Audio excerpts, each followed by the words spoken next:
Olá, sejam bem-vindas à live de terça e quinta, né? Hoje na terça-feira. Ontem eu coloquei uma caixinha de perguntas para que vocês fossem deixando as perguntinhas de vocês. Tem algumas perguntas aqui, mas hoje eu quero fazer uma coisa bem leve, bem tranquila. Vou respondendo algumas perguntas, mas eu quero mais fazer uma conversa mesmo, sabe, com vocês. Nada de muita pressão. Eu acabei me atrasando hoje. Hoje de manhã eu tive atendimento. E eu acabei atrasando, aqui é feriado, né? Hoje aqui em Ares é dia de Nossa Senhora da Conceição, então é feriado, eu tinha me esquecido completamente, mas assim, eu atendi, que eu tinha já um atendimento agendado, e aí eu acabei me enrolando e acabei me atrasando para vir aqui mais cedo, tá? Então peço desculpa a vocês, eu consegui avisar nos stories, mas de repente nem todo mundo conseguiu ver, tá bom? Bom, e assim, a conversa de hoje vai ser uma conversa bem tranquila. Eu vou trazer para vocês algumas perguntas. O objetivo era a gente falar um pouquinho de amamentação. Daí tem algumas perguntas que vocês fizeram que foi de amamentação, outras nem tanto. Eu venho então conversar um pouquinho com vocês, vou colocar algumas coisas. Vou respondendo as perguntas, vai ser mais uma conversa mesmo dessas questões que vocês colocaram. E se surgir mais alguma questão, a gente vai conversando aqui. Tomando um cafezinho e conversando. Ei, Edi. É Edielis Rodrigues, né? Seja bem-vinda, viu? Se você tiver alguma pergunta específica, você pode colocar aqui também que a gente vai conversando, tá bom? Deixa eu colocar só o tema da live aqui. Ai, não tô conseguindo. Não estou conseguindo colocar aqui. Eu não sei porque da outra vez eu também não consegui. Bom, vamos lá então. Tem algumas perguntas relacionadas até a sono também. Eu vou ver se eu consigo dividir os dois, né? Dividir em sono e amamentação. E a gente vai conversando um pouquinho sobre isso. Teve uma pergunta sobre gases também, amamentação e gases. Eu vou começar na ordem que as perguntas foram feitas. Então a gente tem uma pergunta aqui: como evitar os gases? Bebê muito irritada por aqui. Gente, os gases, eu costumo falar assim, né, para as mães. Eu sei que é o terror das mães. As mães falam, o que eu posso fazer para evitar que meu filho tenha gases? Eu não vou comer isso, não vou comer aquilo. Mas enfim, o que eu tenho para dizer para vocês? Gases é parte da vida, tá, sabe? Então assim, criança, bebê, criança, adulto, todo mundo vai ter isso. Então assim, você deixar de evitar alguns alimentos por conta disso, eu não vejo como uma boa alternativa. Então a gente sabe que existem alguns alimentos com potencial maior, mas a gente também sabe que isso está muito relacionado à maturidade gástrica, né? Maturidade intestinal do bebê, enfim, ele aprendendo a lidar com aquilo também. E existe um reflexo no bebê, que é o chamado reflexo gastrocólico. E no primeiro mês de vida, o bebê, qual é a grande questão? O bebê ele ainda não sabe que ele precisa. Ele faz força às vezes para eliminar os gases ou para evacuar, mas ele não sabe que ele tem que relaxar o esfíncter anal. Então, às vezes, ele se sente extremamente incomodado porque ele ainda não aprendeu a dominar esse processo. Então, a gente vai ajudá-lo a dominar esse processo. Ao invés da gente evitar alimentos, né, que podem causar isso, porque se você começar, qual que é o problema? O problema não é eliminar um alimento especificamente. O problema é que a mãe começa a eliminar um. Aí daí a pouco, outro comeu, eu comi tal coisa, fez mal, aí elimina, eu comi tal coisa, daqui a pouco acontece da mãe não tá comendo mais nada. E isso não é saudável, né? Não é saudável para a mãe e nem é saudável para o bebê. Eu fiz uma publicação há um tempo atrás aqui, tem no meu feed, falando justamente sobre isso, né? Sobre essa questão. Primeiro que a gente não tem muito consenso, né? Não tem nada efetivamente que você saiba, isso aqui causa dano, né? Enfim, para o bebê, para você eliminar. E outros, por exemplo, alimentos como alho, que algumas pessoas falam que causa gases, cólica, enfim, já tem estudos que falam que os bebês, quando a mãe consome esses alimentos com um pouco mais de sabor, um pouco mais picantes, que o bebê tende a mamar mais, né? Então, o que é bom, né, pra gente. Então, assim, provavelmente pelo sabor, né? Então, e aí a importância também desse bebê estar experimentando esses sabores diferentes durante a amamentação, para sua eventual transição alimentar, né? A gente sabe que o leite materno ele vai mudando o sabor de acordo com a dieta materna, né? Ele vai mudando também a sua consistência ao longo do dia. Então a gente não se preocupa muito com essa questão. Eu não acho que vale a pena a gente ficar pensando sobre isso, né? Eu não acho que vale a pena. Então assim, o que a gente precisa ver? Então primeiro é saber se está relacionado à posição e à pega do bebê. Então você olha, faz algum barulho quando ele mama, estalos, né? Algum barulho desse tipo. Olha para ver se a boquinha tá total, não é boca de peixe. Esquece essa parada de boca de peixe, que isso não existe, tá? Primeiro que peixe nem boca tem, né? Então, aquele negócio assim, ó, nenhum recém-nascido faz aquilo e o bebê ele não usa o lábio para sugar. Quando a gente falava antigamente da boca de peixe, é porque acreditava-se que o bebê usava o lábio para sugar. Hoje a gente sabe que o bebê usa a língua e que o lábio ele é um estabilizador. É importante que ele esteja totalmente vedado na mama para que não tenha entrada de ar. Então você olha para ver se não tem entrada de ar, se você não está ouvindo nenhum barulho, tá? Para evitar dele estar ingerindo, né, muito ar e de repente causando desconforto. Tá? Colocar o bebê para rotar também é uma boa opção, porque daí no momento que ele arrota, e às vezes assim, só dele movimentar a posição, mudar a posição, ele já consegue arrotar. E aí ele fica muito mais confortável, né? Depois que ele consegue eliminar esses gases. Então isso é uma coisa. E a outra coisa que não tem nada a ver com isso, mas que às vezes se confunde é a alergia alimentar. Realmente existem alguns bebês que têm alergia alimentar. No caso específico desses bebês, aí a orientação é outra. Aí a orientação é junto com o gastropediatra, é junto com o nutricionista, né? Junto com o alergista, para fazer a eliminação. Eles vão fazendo uma avaliação para ver qual alimento, enfim, daí eles sugerem a eliminação, enfim. Mas aí é outra história. A maioria dos bebês não é essa situação. A maioria dos bebês são gases comuns. E geralmente essas alergias alimentares, elas vêm acompanhadas de outros sintomas, como sangue nas fezes, um desconforto muito grande, é um bebê que chora demais, às vezes tem sintomas de refluxo, então isso já é outro esquema, tá bom? Mas de forma geral, a gente precisa ver essas questões. Então observa, o bebê está conseguindo vedar direitinho a mama, né? Você evitou a entrada de ar, observou se não está fazendo estalos na mamada, posicionou corretamente, colocou o bebê para rotar. Isso tudo já vai ajudar a eliminar essas questões, tá bom? Bom, aí outra pergunta é normal a mama ficar dolorida após um dia que o bebê mamou muito, tipo a cada hora? Então, muitas mulheres têm sensibilidade mamária, às vezes mesmo sem fissura, sem lesão na mama, né? As primeira, segunda semana, geralmente a primeira e a segunda semana do bebê pode ter um pouco de desconforto, incômodo. Não uma dor absurda, sabe? Não aquela dor absurda, mas às vezes aquela dor que começa e alivia ao longo da mamada. Isso pode acontecer. Eu não gosto muito, e eu já usei essa expressão, mas hoje eu nem uso mais, que aí fala assim, se doeu não tá normal. Eu não gosto muito mais de usar essa expressão, por quê?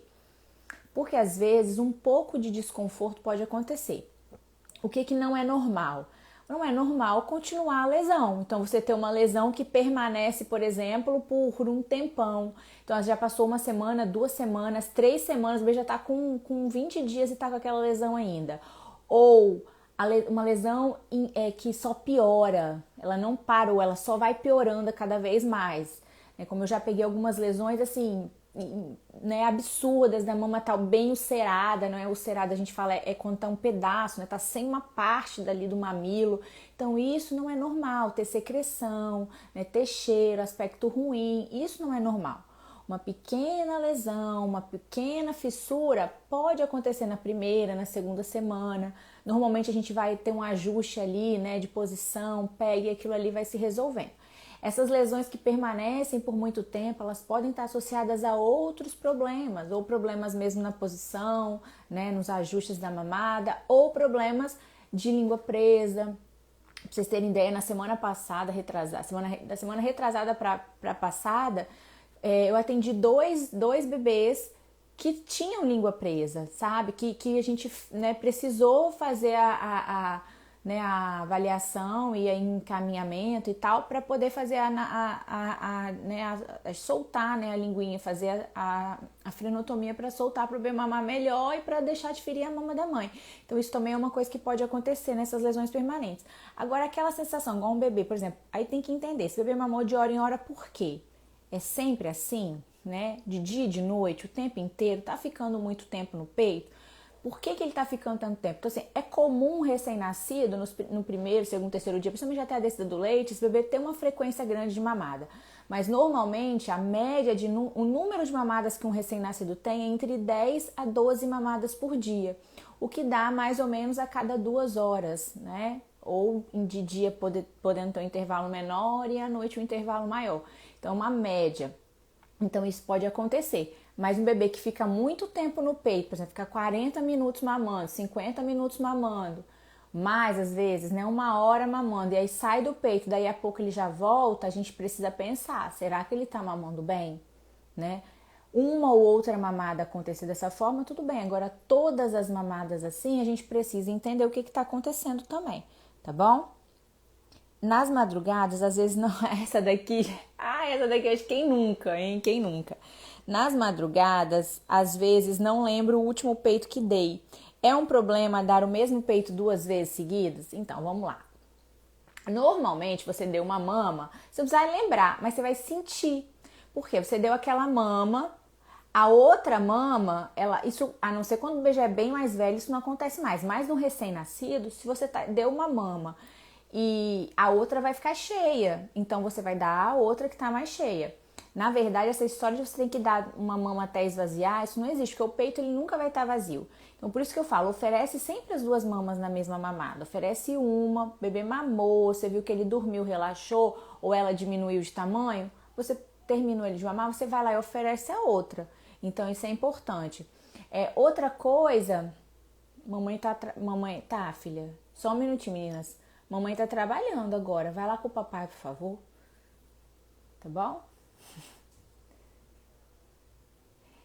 Isso aí, às vezes eu dou uma apertadinha, né, pra sentir qual que tinha, porque eu nunca lembrava também não. Tem uns sutiãs que eles têm um negocinho aqui que bota pra cima e pra baixo, eu lembro que eu tinha um que era assim, mas quem disse que eu lembrava de ficar colocando o negócio pra cima? Nunca que eu lembrava disso. Ei, Jeane, vou acenar aqui pra você me deu um oizinho. Então, assim, eu nunca que eu lembrava disso também. Então, geralmente eu fazia o quê? Eu ia lá, essa daqui tá mais cheia, então oferece a outra. Qual é o problema? Você vai falar, claro que uma vez ou outra que acontecer isso, não tem problema. Um dia ou outro, você, né, deu uma, deu outra. Mas qual que é o problema de você oferecer a mesma mama? Vamos lá. Você ofereceu, vamos supor que eu ofereci a mama direita, a mama esquerda. Aí passou 2 horas, beleza, não me lembrei que foi essa mama, ofereci essa novamente. A mama direita, ela vai ficar lá com aquele leite acumulado lá. Se eu esvaziar, se eu fizer uma drenagem, uma ordenha de alívio, menos pior. Mas se eu não fizer nada naquela mama, o leite vai ficar ali, não vai? Vai ficar parado. Então, aquele leite parado ali, ele corre o risco de evoluir para um engurgitamento, para uma obstrução de ducto, para uma mastite, né? Corre o risco de eu ter uma diminuição de produção daquele leite ali naquela mama. Então, assim, eventualmente isso acontecer, não tem problema. Mas se passa a ser uma coisa que acontece sempre, aí pode ser um problema. Por isso que a gente fala sempre para oferecer as 2, tá? A tática de você dar uma olhadinha, dar uma conferida, né, ali para ver qual que tá mais cheio é uma. E assim, é estranho porque normalmente à noite a gente tem um aumento, né, de produção, a não ser quando tá só ali no colostro mesmo, que isso não acontece, né? Mas normalmente com o tempo, à noite você vai ter uma produção um pouco maior e a mama ela incha um pouco mais, né? Então você vai sentir que ela tá mais cheia, aquela que você não deu. Tá bom? Então, e aí, assim, essa pergunta foi feita pela mesma pessoa que perguntou se é normal o bebê ficar muito tempo na mama, de hora em hora. Eu precisaria avaliar, entende? É uma situação que eu realmente precisaria avaliar. É difícil responder assim, essa coisa tipo é normal, eu sempre fico na dúvida de responder, porque pode ser que sim, pode ser que não. Se eu respondo simplesmente que é normal, né, eu fico meio assim. Riele, você quer entrar ao vivo comigo? Riele, você já pediu 2 vezes. Se você quiser, eu te coloco ao vivo aqui. Você tá querendo tirar dúvida comigo? Riele mandou uma dúvida. Se quiser, depois a gente conversa aqui ao vivo. Não tem problema, não. Eu sei que você tá querendo fazer a transição de quarto. Eu vou falar um pouquinho. Eu fiz um post uma vez, eu acho, falando sobre transição de quarto, se eu não me engano. Eu acho que eu fiz um post, mas se você quiser a gente entra ao vivo e conversa aqui no final. Aguenta aí, eu só vou respondendo aqui, porque como eu tinha falado de amamentação, tem mais algumas perguntas. Tem uma pergunta que fala o seguinte, não sei se vocês já ouviram falar, mas existe um fenômeno, ela fala assim, ó, fui diagnosticada com fenômeno de Renault, tem cura? E essa mesma pessoa diz que ela tem o bebê de 11 meses e o bebê dela, ela tem um ducto entupido com frequência. Então, além dela ter o fenômeno de Renault, ela tem obstrução de ducto frequentemente. E ela quer saber sobre o fenômeno de Renault, se ele tem cura, e sobre obstrução de ducto. Essas coisas, elas podem estar associadas. Então, Renault é um... Ah, isso, Andressa, eu tô lendo agora a sua pergunta. Tanto um como o outro, o que acontece? O que é o fenômeno de Renault? Acontece isso quando você tem uma vasoconstricção na região do mamilo. O que é vasoconstricção? Imagina que a gente tem um monte de vasinhos sanguíneos, né? Isso não acontece só no mamilo, não. Tem pessoas que têm esse fenômeno, às vezes na mão, nos dedos da mão, dedos dos pés, geralmente em extremidades. Então, o que acontece? Algumas situações, ou situações às vezes, dependendo da forma como o bebê pega, inclusive, por exemplo, bebês que têm língua presa, eles podem propiciar, eles podem desencadear às vezes esse fenômeno, o que também está associado à obstrução de ducto.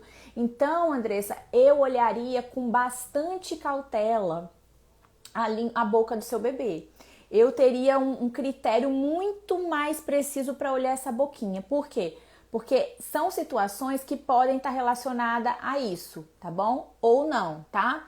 Então vamos lá, o que é o fenômeno de Renault? Então há uma vasoconstricção, os vasos sanguíneos eles ficam apertadinhos, com isso falta sangue para aquela região, então o mamilo primeiro ele fica meio arroxeado, depois primeiro ele fica esbranquiçado, depois arroxeado e depois avermelhado. Ou às vezes é o contrário também, enfim, ele passa por uma transição, ele fica como se faltasse o sangue ali. No momento que acontece isso, a gente sente muita dor. E existe tratamento para o fenômeno de Renault, tanto tratamento medicamentoso como tratamento de medidas locais. Por exemplo, colocar uma pequena... botar calor local, né? Não na mama inteira, mas só ali no mamilo. Então, você colocar um calorzinho ali ajuda a diminuir. Mas também existe tratamento específico. Quando só isso não resolve, existem outras medidas que a gente costuma adotar para fenômeno de Renault. Então, existem medidas de conforto para o fenômeno de Renault e existe um tratamento medicamentoso também para o fenômeno de Renault, principalmente quando essa mãe queixa muito de dor, tá? O ducto obstruído, então, ele pode acontecer em decorrência do Renault, porque como fica tudo muito constricto ali, né, então pode acontecer isso, mas ambos também podem estar relacionados ao padrão de sucção do bebê. Então eu acho que vale a pena uma avaliação nesse sentido, avaliar a boca do bebê, avaliar isso, obstrução de ducto, quando é recorrente, a gente precisa identificar então essa causa, se está relacionado a alguma dessas questões que eu falei, tá bom? Mas todos os casos têm tratamento, então o Renault ele não tem cura, mas ele tem tratamento, ele tem medida de conforto e ele tem tratamento. Então a gente geralmente tenta primeiro as medidas de conforto, sem usar medicação. Quando não tem melhora, daí junto com o médico, né, com o obstetra ou com o mastologista, entra com o tratamento medicamentoso, tá bom? Que pode ajudar bastante também. Chupar dedo interfere na amamentação? Ah, o dedo é um super polêmico, né? Essa coisa do dedo. Vamos lá. Então, o que acontece? O dedo, ele é um autoconforto do bebê. A gente sabe que os primeiro ano de vida, o bebê tem um que a gente chama de fase oral, né? Então, tudo ele reconhece pela boca. Alguns bebês têm uma necessidade muito grande de sucção. Às vezes, quando você não faz a livre demanda, por exemplo, né? Não oferece a mama sob livre demanda para o bebê, às vezes o bebê acaba tendo que ele próprio pega o dedo ou a chupeta, né? Oferecer chupeta não significa que o bebê não vai chupar o dedo. Então, o dedo passa a ser tipo um conforto para o bebê. É uma forma dele se auto-acalmar, tá bom? Qual é o problema? O problema é você não oferecer o seio. Em termos de confusão de bico, digamos assim, não vai causar. Ele causa menos problema para a amamentação do que a chupeta. Quais são os problemas? Quando isso continua por muito tempo, pode interferir na formação da arcada dentária do bebê.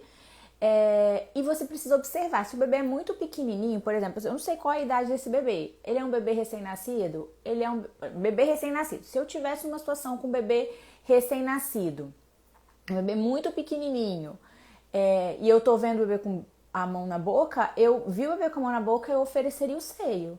Porque eu ia achar que ele estava com fome, porque é um mecanismo comum, quando o bebê está com fome, levar a mão à boca. Então eu faria isso. Ah, não, é um bebê maior, um bebê que já tem 3, 4, 5, 6 meses. Aí pode ser, né, um autoconforto mesmo, a forma dele se nanar, dele mesmo, né, dele mesmo se acalmar para dormir, né, enfim. Mas eu sempre ofereceria o seio no momento que eu vejo que o bebê está indo com a mão à boca, porque eu já ia imaginar que ele poderia estar querendo mamar. Tá bom? Então pode ser uma forma, tá? Mas interferiria nesse sentido. Se é um recém-nascido e põe a mão na boca, você não oferece o seio, você deixa lá, ele pode pular livre demanda, né? Fazer uma mamada, intervalos muito longos entre uma mamada e outra, e enfim, mamar menos do que precisaria. Mas não igual a chupeta, né? Tipo, de interferir em confusão de bico, essa coisa toda. Tá bom? Mastite. Uma pergunta sobre mastite. Mastite deu em mim, saí do hospital com 3 dias em casa e tive que voltar. Foi muito difícil. A mastite é uma complicação relacionada a uma drenagem ruim da mama. Então, como que acontece? Por exemplo, uma obstrução de ducto, igual a Andressa falou, pode levar a uma mastite. Mas outras situações também. Então, quando a mãe não faz livre demanda, quando a produção de leite dela é muito grande, pode acontecer uma mastite. Quando o bebê, por algum motivo, não está mamando bem, né, não está conseguindo drenar bem. Quando você tem uma lesão na mama e às vezes aquela lesão está difícil cicatrização, pode levar a uma mastite. E em alguns casos a gente nem sabe por que e acontece mastite. Mas de qualquer forma está relacionado a uma infecção. Podendo ser infecção bacteriana ou não, que acontece, ou mesmo um processo inflamatório que acontece ali naquela região. Realmente é difícil. A conduta normalmente, né, ela se baseia em você esvaziar, né, fazer drenagem, uma drenagem adequada daquela mama e podendo ou não entrar com antibiótico, né, às vezes é necessário, às vezes não. Então, quais são as formas de prevenção da mastite? Então, você aprender a fazer uma drenagem na mama, fazer massagem, fazer ordenha na sua mama, oferecer o seio em livre demanda, não deixar o bebê fazer intervalos grandes, então fazer intervalos pequenos de mamada entre uma mamada e outra. Cuidado com excesso de calor, né, local, como fala?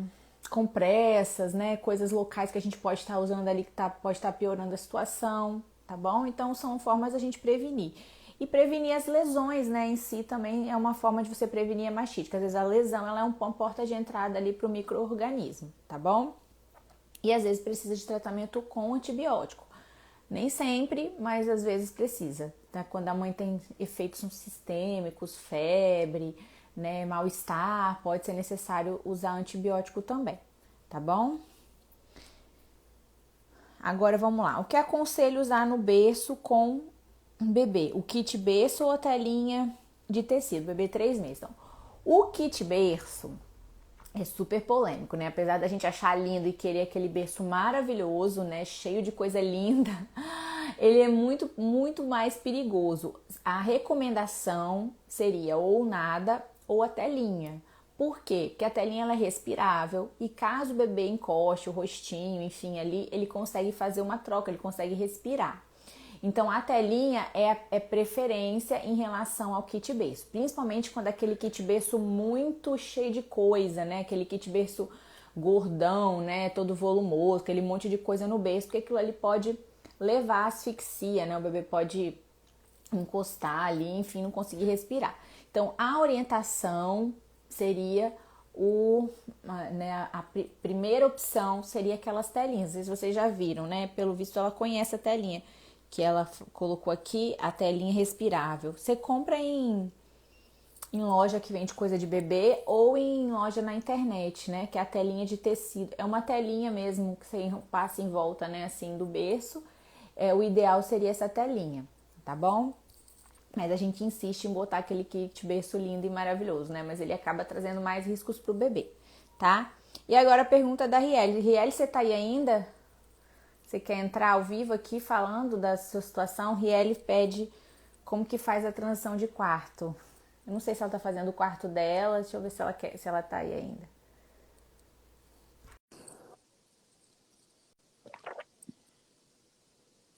Deixa eu ver se ela vai aceitar, se ela quer falar um pouquinho.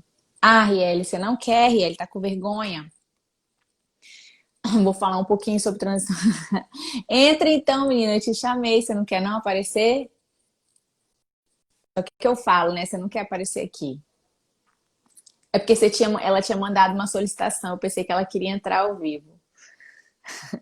Bom, vamos lá. Transição de quarto é o seguinte, depende de tudo. Então vamos lá. Depende se o bebê tá no seu quarto, né? Se tá no meu quarto, eu quero fazer a transição pro quarto dele. Não, não apareceu. Apareceu que você recusou. Deixa eu ver se eu coloco aqui de novo. Você tem que aceitar aí que aí você aparece comigo. Agora acho que vai entrar. Aí! Ajeitando as cabeleiras.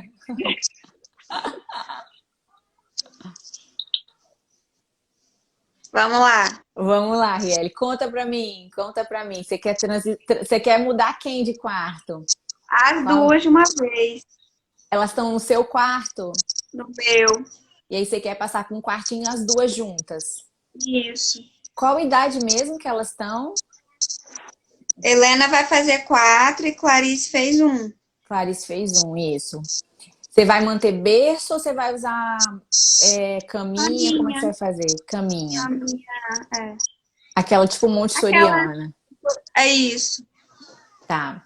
A caminha montessoriana, ela tem uma dificuldade a mais porque o bebê levanta e sai, né? Às vezes no berço a gente consegue que ele fique ali dentro, né? Uma dica, que inclusive foi o que eu fiz aqui em casa, eu coloquei, mesmo usando a caminha montessoriana, eu coloquei aquela gradinha, né? E ela ficou bem altinha, então ela conseguiu se sentir bem mais segura. Mas Uhum. a ideia é você fazer o seguinte: você pode começar fazendo primeiro, durante o dia, né? Você deixa elas no quarto, evita brinquedo no quarto, coisas que atraem muita atenção e chamam muita atenção, porque às vezes durante a noite a criança pode querer, né? Enfim, aquilo distrai, dispersa um pouco a criança. Então, isso seria uma opção. Ei, princesa! Ah lá, que lindeza! Acordou Acabou de agora? acordar. Ah, tá com carinha de quem acabou de acordar. E aí, uma dica legal é que você pode fazer o seguinte: já que elas estão acostumadas a dormir no seu quarto, você pode ir para o quarto delas nas primeiras noites, entendeu? Então, por exemplo, as caminhas, né? Você coloca o seu colchão, por exemplo, no chão, e aí você vai fazendo uma saída progressiva, digamos assim. Então, tipo, as primeiras 3 noites, você dorme com elas, né, na caminha delas e você no colchão no chão. Né? Não sei como que é o seu processo de colocar para dormir, eu não sei se ela mama ainda, se é no Não, mamãe colo. não. Não, né? Não, coloco na cama e Nino. Então você vai fazer a mesma coisa, vai fazer todo o ritual. Agora a Helena apareceu. Ei, princesa! Você ganhou um quarto novo? Vou ganhar, tá? Vai ganhar. Ai, que legal! Muito legal esse seu quarto. Aposta que vai ser, hein? Aí, quando ficar a parede velha, mas não vai mudar. A Não vai parede não vai. mudar.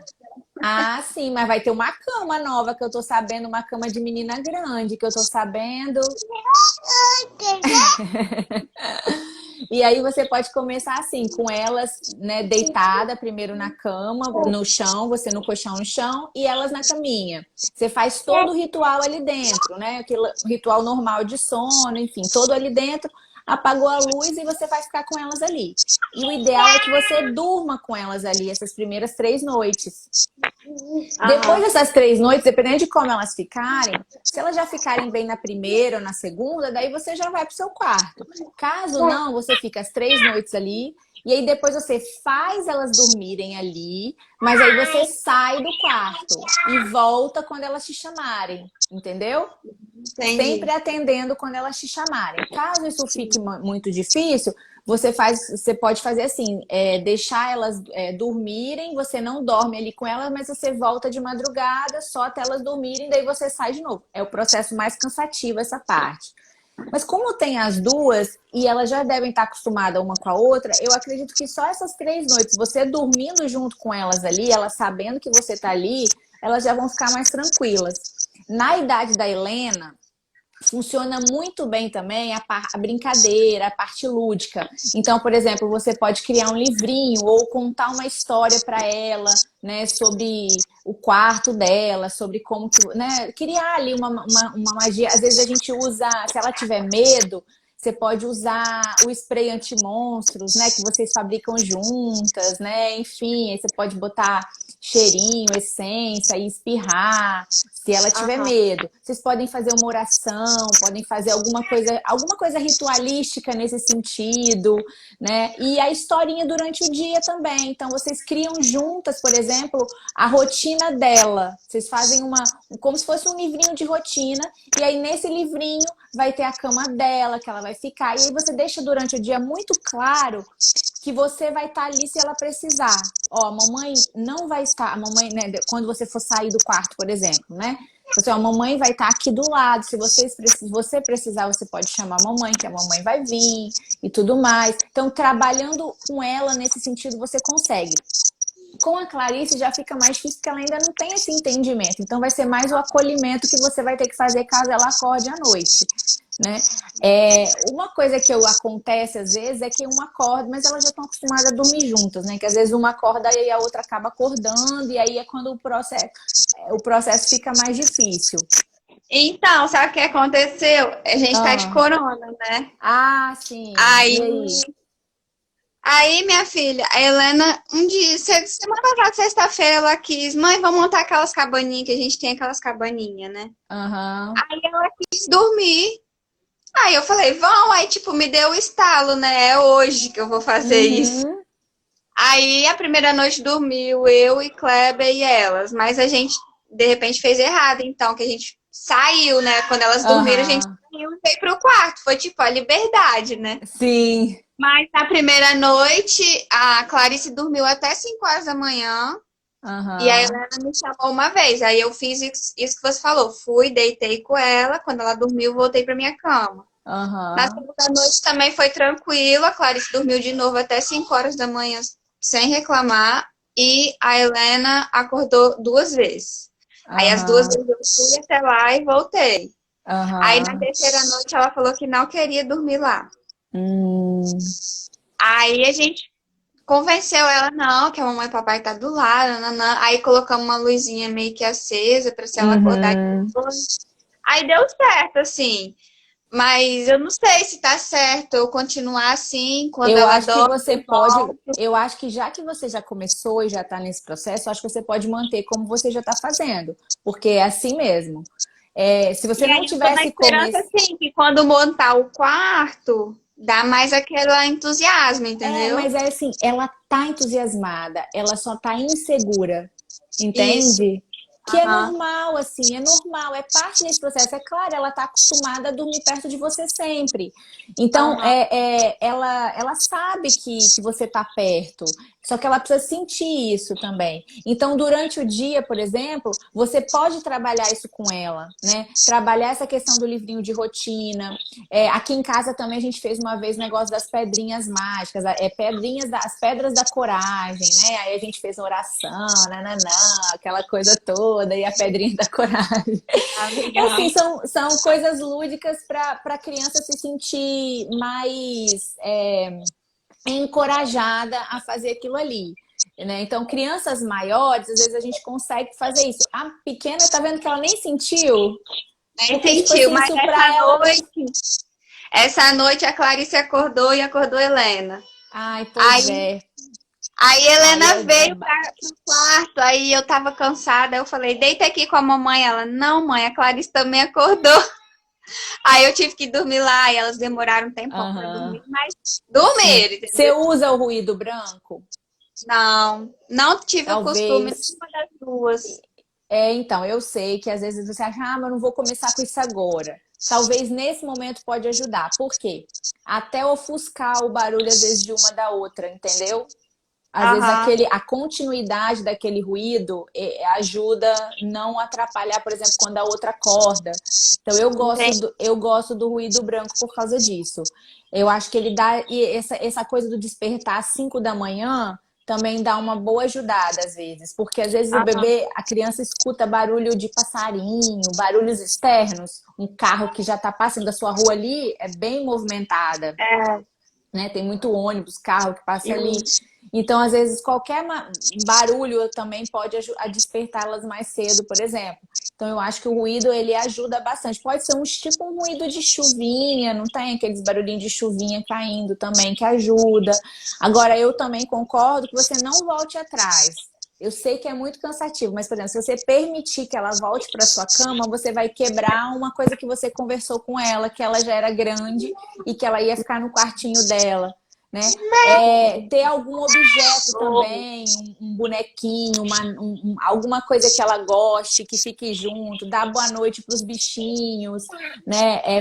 Tudo isso ajuda também nesse processo dela se sentir mais encorajada a ficar ali no quarto também, né? Entendi. E o fato de, por exemplo, vocês podem colocá-la, né, para dormir, se você achar que está ficando muito difícil, ela, né, de repente você volta desse processo que eu falei, dorme essas 3 noites com ela, fala para ela, ó, mamãe vai ficar essas 3 noites com você aqui e tudo mais.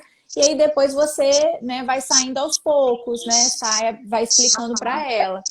E aí, não é que você precisa dormir na hora que ela dorme, né? Você pode voltar depois de noite, por exemplo, e ficar lá e dormir o resto da noite, entendeu? Você pode sair do quarto, ela dorme cedo, você fica até ela dormir, depois você sai, né? E enfim. E aí depois a opção seria você deixar ela dormir sem estar lá, né?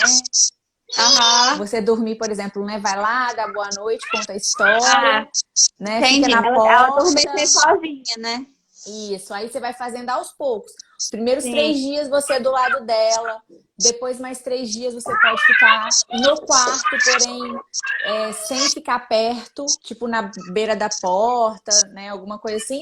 E depois mais uns 3, 4 dias você fica fora e só volta caso ela chame ou chore, alguma coisa do tipo, que também é uma possibilidade. Né? Então, tudo isso você vai combinando durante o dia. E aí, durante o dia legal, para ela se sentir segura, você criar formas de encorajá-la, entendeu?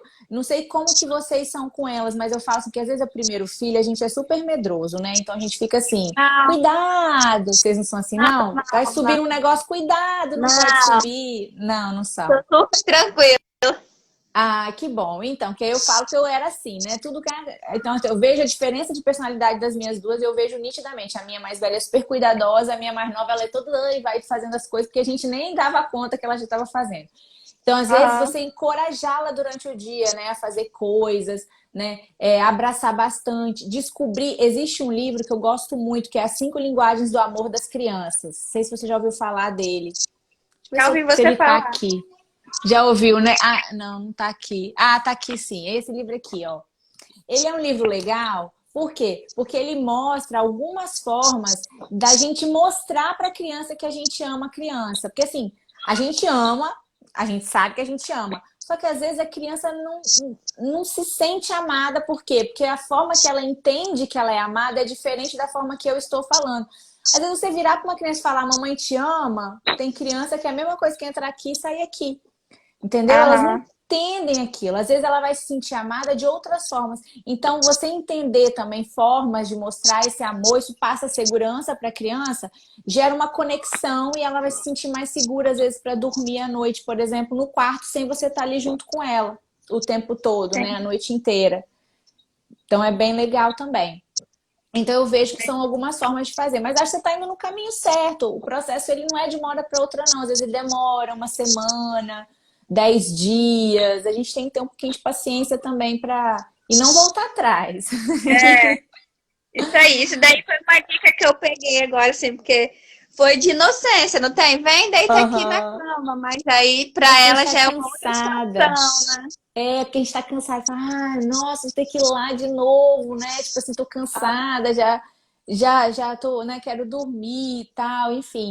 E então, às vezes, mas é ruim quando a gente volta atrás, porque a criança não vai entender que aquilo ali realmente foi sério, tipo assim, foi um ponto que você. E ela aí perde um pouco a segurança até, né, no processo. Sim. Então, por isso que é importante você manter aquilo ali, tá? Mas eu acho que Tá. vocês estão indo bem, eu acho que, e assim, eu acho ótimo, sabe? Essa coisa tem gente que gosta de fazer cama compartilhada, dormir todo mundo no mesmo quarto, enfim, tudo bem, eu respeito muito. Mas, cara, você ter o seu próprio quarto Eu sem falei com o Cleber, criança. gente, amor, parece assim, que Voltando a liberdade. ser solteira. Voltando a ser. Ah, Solteira não. A ser, não ter filho, né? não Dá vai uma fazer sensação. nada, mas só de estar sozinho no quarto, não tem? Ligar a É televisão na hora uma que você sensação quer, trocar muito sua roupa. diferente. É, é muito bom mesmo. Eu acho que é muito legal. E vocês terem a liberdade de vocês também, né? De Sim, conversar. sim, Às vezes é a hora que a gente encontra mesmo, né, com o marido. Então, eu acho sim. que é muito bom, assim, essa coisa. Eu respeito muito, né? Mas eu acho que é muito legal. É um momento que a gente precisa realmente ter, né, enquanto casal. Às vezes, aquele momento é o momento que a gente vai conversar, que a gente vai, né, ficar mais à vontade. Às vezes, a criança tá ali, fica complicado, né? Fica super difícil. Mas eu acho que é isso. E deixa ela escolher também alguma coisa no quarto, sabe? Tipo, alguma coisa que ela goste muito, para que ela participe do processo, né? Já que ela tá maiorzinha. E para Clarice, eu acho que a dica é a caminha mais alta. Você, talvez, mesmo que você vai manter na Montessoriana, mas mantenha contenções, entendeu? Do lado, Aham, para que ela tenha meio que uma restrição dessa coisa de descer e subir. Porque senão aham, eles descem e sobem com muita facilidade. Às vezes eles não ficam na cama, né? Eles querem aham, sair, né? Não quer dormir. E o berço ele dá essa contenção um pouco maior e até uma sensação de segurança. Eu lembro que quando a Maite, quando ela tinha uns 2 anos mais ou menos, ela começou a pular do berço. Não, menos de 2 anos. Ela tinha antes de 2 anos. Ela pulava do berço e ela chegou a tomar uma ou duas quedas, aham, né? Aí eu falei, gente, eu não posso mais deixar a menina tá caindo do berço. Aí eu fui e troquei para uma cama baixa. As primeiras noites na cama foram terríveis porque ela não se sentia segura. E aí o que eu aham. fiz? Mesmo a caminha tendo aquele negocinho do lado, eu coloquei aquela grade, não tem uma grade Sim, móvel de sim. cama que você encaixa? Aham, Aí eu fui e coloquei uma grade daquela e coloquei, tipo, ela tinha uma almofadinha do protetor de berço mesmo que sim. colocava, e eu encapei. Então, para ela ficou como se fosse, tipo, as grades do berço. Acabou. Dormiu como se nada tivesse acontecendo. Então, sim, você via que era insegurança mesmo ali, dela precisava daquela contenção. Então, também pode ajudar, às vezes, uma criança um pouco menor que a gente faz a transição para a cama. Tá bom? E Certo. aí depois você conta pra gente como é que Tá foi. bom. Beleza. Tá Obrigada, bom? E dá Natália. um beijo nessas duas fofuchas aí e melhoras aí pra vocês, tá bom? Tá bom. Beijo. Beijo, Tchau. tchau. Obrigada. Nada. Bom, gente, as perguntas eu respondi todas e ainda deu até pra gente conversar um pouquinho. Eu achei legal. O que vocês acharam? Gostei de entrar ao vivo assim com alguém que mandou pergunta. Se mais alguém quiser entrar ao vivo para conversar, para mandar alguma perguntinha também, só mandar oi aqui que eu chamo. Vocês ficam com vergonha de entrar às vezes, né? Mas eu acho legal, né? Uma forma da gente também tornar mais dinâmico aqui o processo. Então tá. Então acho que não, né? Tá todo mundo com vergonha, tá todo mundo descabelado aí. É, eu já respondi todas as perguntas que vocês mandaram. E é isso. Na quinta-feira, eu acredito que eu vou fazer assim de novo, mandar perguntinhas. Na semana que vem, nós vamos ter convidada especial. Eu não vou falar ainda aqui quem é. É uma colega lá de São Paulo. E nós vamos conversar sobre amamentação e sobre sono, mais relacionado às festas de fim de ano. Olha que legal. Então, nós vamos fazer mas depois eu vou botar direitinho para vocês aqui, né, explicando e tudo mais, colocar o folderzinho. Mas aí vai ser na terça, na quinta e na semana que vem a gente vai falar assim, tá bom? Do mais, muito obrigada pela presença de vocês e nos vemos por aí. Tá bom? Beijo grande e obrigada.